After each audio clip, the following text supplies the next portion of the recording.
Hi, Anja. How are you Hello, doing? Tansy. I'm doing pretty good. Pretty Yeah. good. Yeah, I'm happy to be reconnected with you so we can chat about Bitcoin and crypto and the world. Yeah, I think our conversations each week are always like a little bit cathartic for me. It's always a really beautiful moment Yes. to see you, chat things through. If we're feeling a bit like challenged, it's lovely to kind of feel that come through. And if we're feeling really joyful and positive, it's just like this lovely connection. So we've decided to really kind of go with what is sort of percolating in the environment around us.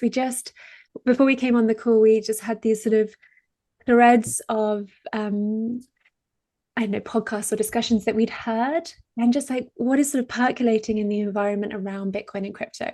So I thought we would sort of settle into that and see what arises from us talking about how we're feeling about the general perception of Bitcoin, of crypto now, and perhaps in the future. So Anya, do you want to begin the conversation on just sort of leading in with what you were telling me before? Yeah, so I am starting to have this fear and uncertainty with uh Bitcoin specifically. I mean, I don't, but I do. I mean, I still really believe in the concept, the mission, the community.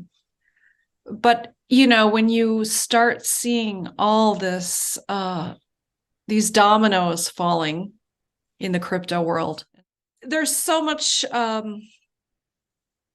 I don't think there's actually that much fear in the space. Actually see a lot of people starting to get very excited about these bargain basement prices of Bitcoin as it's moving down, as reflecting what's happening globally, economically, also what's happening in terms of the crypto space and these organizations toppling because of their misuse of their users' funds and mismanagement and all these missteps that seem to have been, in a sense, intentional. Like there wasn't a concern about these kinds of missteps. So it's a little bit. I mean, my naivete is being crushed a bit by seeing all this heaviness in terms of people who I thought were supporting the space and moving the crypto space forward and creating opportunities. It seems not to be, so it's a little disheartening to see one tumble after the other, Luna, the Celsius, FTX, and that's still so much unraveling and pulling other organizations down as well that were not quite clear yet, but seems to be happening. So it's weighing on me.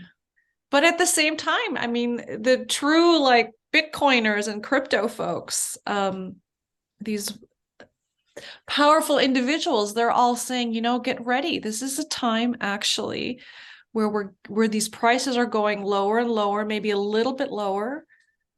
So it's a great time to invest. But then there's also this part of me that it's like, what if it goes down further? Like, what if it goes down to 5,000, 1,000? What if it just what if these nefarious actors are really intentionally pulling it down further and further? And then does it get to a point where Bitcoin then can't get out of it, can't pull out of the hole it's fallen in? Um, I don't know why it couldn't, but these are just sort of these fears, these little fears that are coming. Anyways, so all these like sort of different pieces of information are coming my way, and it's making me a little bit anxious about the future of Bitcoin. That's where I'm kind of coming from, just to be honest and put my cards on the table. So, I think that you're reflecting a sentiment that a lot of people who will be in the space are going to be feeling, right? And even people who aren't in the space, like will be thinking about will Bitcoin survive with Bitcoin falling in price, like the kind of the fear that comes out of that. But I want to just ask you, you were saying about anxiety, and anxiety really comes from this fear of the future. So let's make a little list of the things that are causing you fear. So we've got a fear around the price of Bitcoin. So if it goes lower, that's a fear. You were saying to like 1,000, but then it's also fear, well, what happens if it doesn't get to 70,000 or 100,000 or whatever? So now we have the situation that we have now, like Bitcoin isn't affected. Like Bitcoin itself is unaffected by all of these things. It's a standalone system. Who is then causing you fear?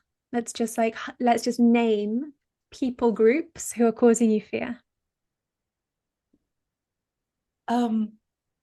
Government regulations. So the government are causing you fear. Yes, they're causing me fear.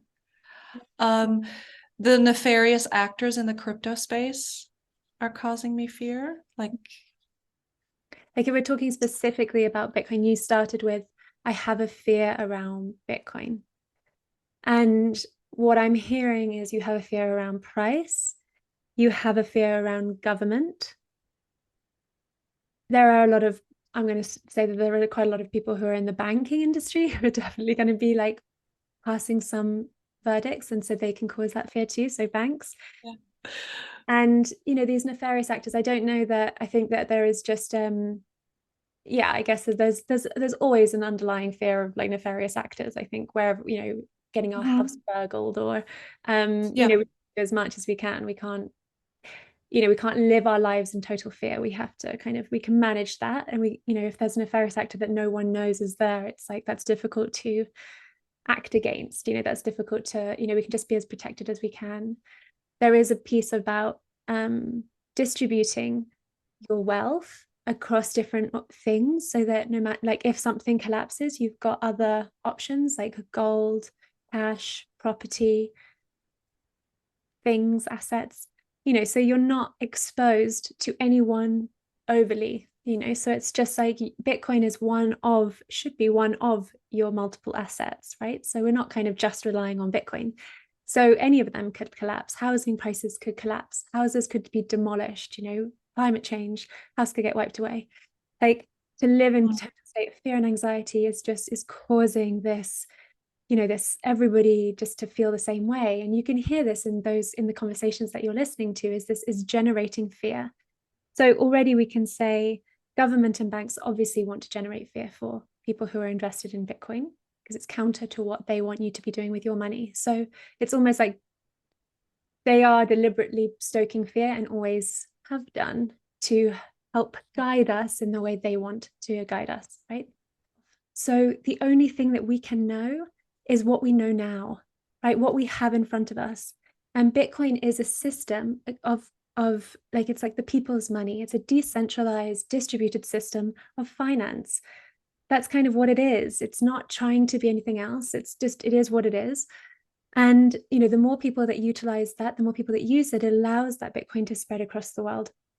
And if regulations come in different countries, it will just push it to other countries, but it can't stop Bitcoin. Bitcoin is global. And again, it's decentralized. There is no one in control, but there is no perfect. And I think everybody coming into any system of gold, Bitcoin, property, fiat money, it's like, this is not going to be perfect. This is not your golden bullet, but we can see that it offers you another choice. It offers you something that is outside of a system that actually steals from us. Bitcoin is not stealing from you.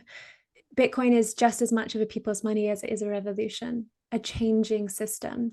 And whenever a revolution comes, you can't predict the outcome of that revolution. You don't know if it's going to change the world or it's going to do anything. So it's like, do you jump ship because the future seems uncertain, or do you recognize the reason why you were in it in the first place? Bitcoin wants you to take your power back, to take your power back from the system, to take your power back over your money, to take your power back from other people who are holding your money, right? It's like, take your power back. So then listening to other people who are spreading messages of fear is you then giving your power away on an energetic level. And we know from systems of finance that when everybody is fearful, that's often when people come in and buy and prices go up, because we have this fear and greed index, right? So, knowing how other people are influencing you, and not just influencing your feelings, but also influencing your actions. Well, if you were going to sell it now, so you've bought it and then you're going to sell it low, what would then people need to have before they should buy Bitcoin?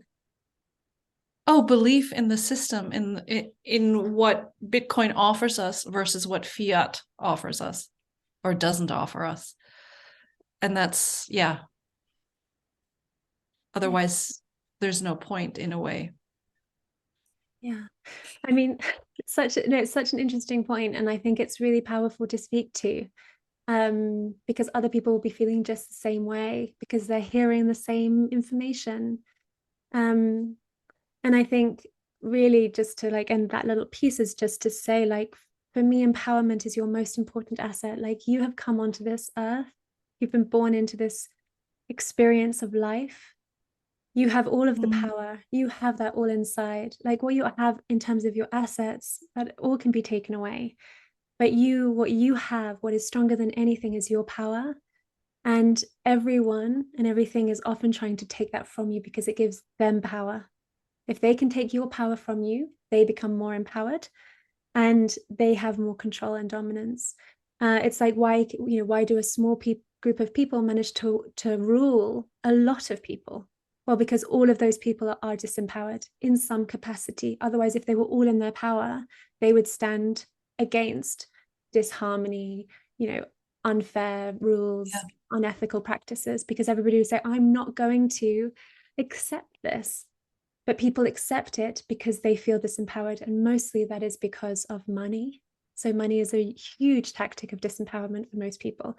So you've got to recognize that your power is your most powerful asset and you have it in you all the time. So you taking back your power from others, and like taking that back and then deciding for yourself, okay, where do I want to put that power? And you will put a little bit in the government because they are managing us, right? That's why we vote in a government, in a democratic system. They are there to represent us. So we give them a bit of our sovereignty in order for us to all get on, for us all to stand together in harmony. But when they overstep that mark, we should be able to stand up against that, right? But when you feel disempowered, you just think, oh, what's the point? Oh, I can't be bothered. And that's a deliberate tactic. Again, why we're not taught in schools about money, about politics, because otherwise we would be too empowered and too knowledgeable about how to kind of respond to that. So just always recognize, like, is just take your power back and then decide, once you're in your power, what you want to do.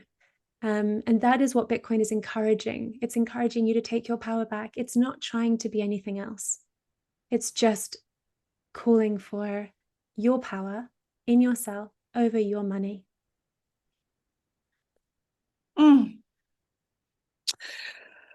That's powerful.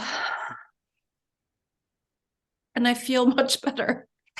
And it makes me though think, like, why am I now falling into this? Or I haven't, I've been in Bitcoin, well, maybe 2 years now, but in crypto. And I think, it's like you said, it's sort of a combination is where I'm seeing it coming from, is you have, the media was always sort of, the standard media was anti-Bitcoin. One, article after another saying that it's a fraud, it's this, it's that, all negative.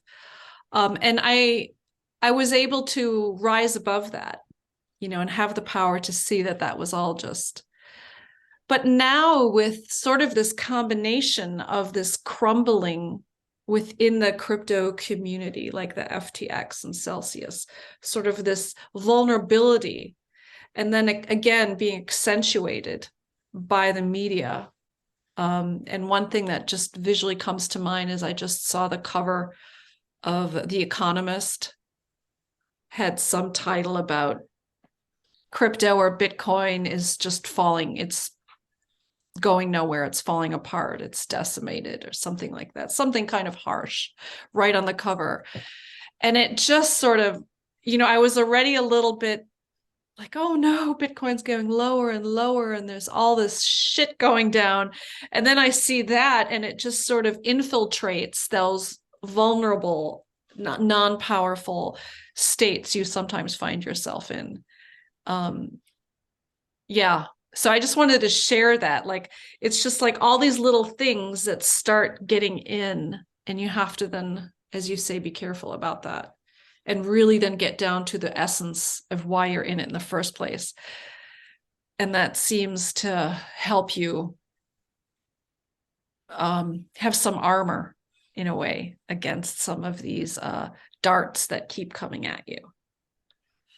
And it's such a powerful tactic from, media, especially from these same places that were when Bitcoin was high. It's like, oh my gosh, is Bitcoin going to go to 100,000, or is this the new era of Bitcoin? To then when Bitcoin crashes, it's like, is this the end of Bitcoin?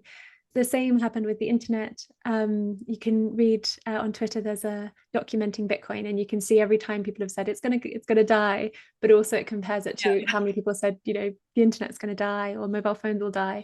And I would say, with Bitcoin, it's like it's allowing you to understand and to see it from the internal perspective rather than this external unknowing perspective. Because most of the people that write those pieces don't really understand Bitcoin, or why we need it, or why it's important. What's the problem with fiat? It's just like, so okay, if you have a problem with Bitcoin, give us your solution to a failing economy, to banks basically printing money to oblivion, to governments spending that money to oblivion. And in terms of boom and bust cycles, like even in England, like we're having now, it's like this big boom, everything is fine, and suddenly like everything is going down, and now we're in a full recession, and now it's austerity, and now people are like panicking because they're not going to be able to afford to heat their homes. I mean, that's our system. And so everybody is like working as hard as they can just to heat their home. Um, and all of their money is going on just buying the basic necessities. Yet, how much have we put into the system? Where has that money gone? And you see these huge developments, and you see these huge businesses, and there is an unequal distribution of that money, but that money is created out of nothing. So why are some people sacrificing the entire width of their lives to manage just to eat and feed themselves, while other people are just wallowing in millions of dollars per year? So, if you think that system is fair and that system is good, that's your right to feel that way. But a lot of people want something different. And Bitcoin is something different. Is it perfect? No. Like, is anything? No. But are we looking for perfection? Or are we looking for a choice? That's the power. So, yeah, that's kind Woo! of, oh, That was hot. it's because I wore the red dress. Oh, that was so wonderful, powerful, and hopeful. And it just reminded me, it regrounded me, just hearing you say that with all that energy. I feel much better. This was a really good Bitcoin therapy session. It's it's of benefit to have Bitcoin therapy, crypto therapy. But I don't want to override. Like, I do get into that energy of just this, I want you to be in your power, and like remembering, what this space is. But I also don't want to override your experience, or like, a genuine legitimate fear, and that something that you want to respond to, that is for your own self-protection. So I don't want to replace that that fear with like over optimism. But I'm kind of giving the fullness of the other side so that you can find your balance. Yeah, I mean, I think one of the things that came to mind as you were sharing all that was I think I was, in a way, giving up my power to this concept of Bitcoin. Like Bitcoin was going to be the solution, my savior. And I have done this before, like with job, career, where I put all this hope into one area of my life outside of myself. And that's going to be the answer. And I learned that via my career. Like I learned, oh no, Anja, it's not that job that's going to make you feel powerful and heard. And, and I realize now I've given that power, I've moved it from my career to Bitcoin. And I need to take that power back and make that more about, my experiences, my power, my life. And then Bitcoin is an extension of that, but not the savior of it. It's not my husband or whatever. Maybe that was a bad analogy. How's I'm gonna save you? Are we waiting with the knights? Silver. Is it silver knight? White knight. White knight. Yeah. Yeah, I mean, I got caught up with the knight piece and the husband. Sorry. Bad distraction. Yeah, that reminds me. So how you're speaking about it is like, is the savior. But when we remember that it's a replacement of our money. Rather than having your money in a fiat system, it's having money in a decentralized system. So it's not going to fundamentally change your life unless, of course, if it's to do with, if the value rises. But a lot of people just want to hold on to that Bitcoin. So even if it did rise quite a lot, they, a lot of people still hold it because they believe in its long-term, like longevity and its use in the future. So there is a part of like the investment part of like wanting it to go up, but like with any investment we do, whether you're investing in stocks and shares or gold, it's just, having that unrealistic expectation on an investment to go to $1 million and save your life. It's like, that means that every lottery ticket is like your dream. You're putting everything into this one little piece of paper and you're like, come on. It's a similar energy. Now, a different way of thinking about it is, if you can call in money, you can call in abundance, because it's just energy. Money is just energy. And to see ourselves not in lack, but in full abundance. And so it's a kind of change of perspective, but it's always an opening. It's always with love, but it doesn't just start with the money. It's like, it starts inside with our own sense of joy. So you are not loving what you're doing, that's where you change your life, because actually the money isn't going to make that much difference if you don't really know what it is that you want to do and what will ultimately make you happy. And what makes you happy is literally, you can do that in the present. It's like making choices and taking actions that lead you into your happiness. Where are you in your joy, where you feel lit up? Just follow that.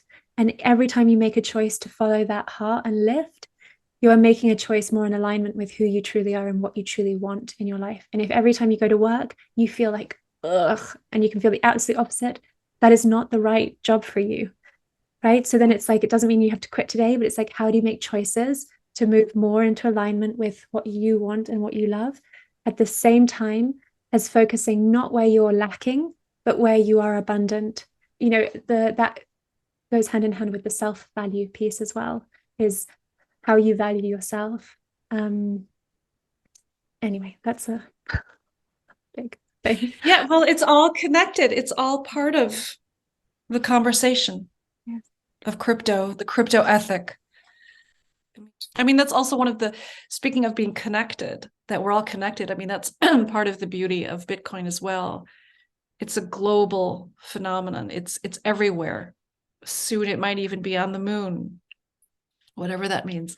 But, it's this currency, this store of value, this blockchain that is a global thing, a global connection with others. So that's an important part for me, is that interconnection that it provides. And like, in the community and connectedness to like-minded people. Right? Yes. Yeah, that's part of it, right? Yeah. Like you and me. We connected through crypto, through Bitcoin. Yeah. And so that's the thing as well, is like when it goes low, it's like, okay, the value might be low, but how much have you gained from being in the space that isn't monetarily worth, like isn't Yeah. doesn't have a value in money, but has a value for your life. Yeah. Thank you, Tansy. Thank you, Anja. Thank you for being so honest and vulnerable, because we obviously work in the space. And sometimes it's a bit like being a healer.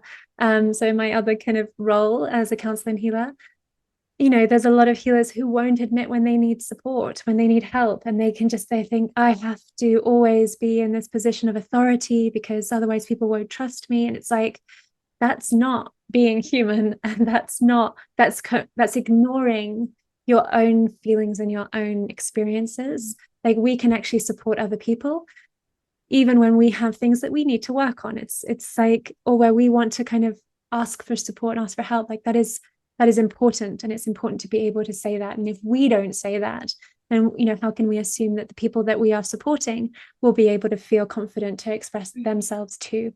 So I do feel like it's really powerful, and I think we can always talk to technical issues, like, oh, like, what is Bitcoin or blockchain or proof of work?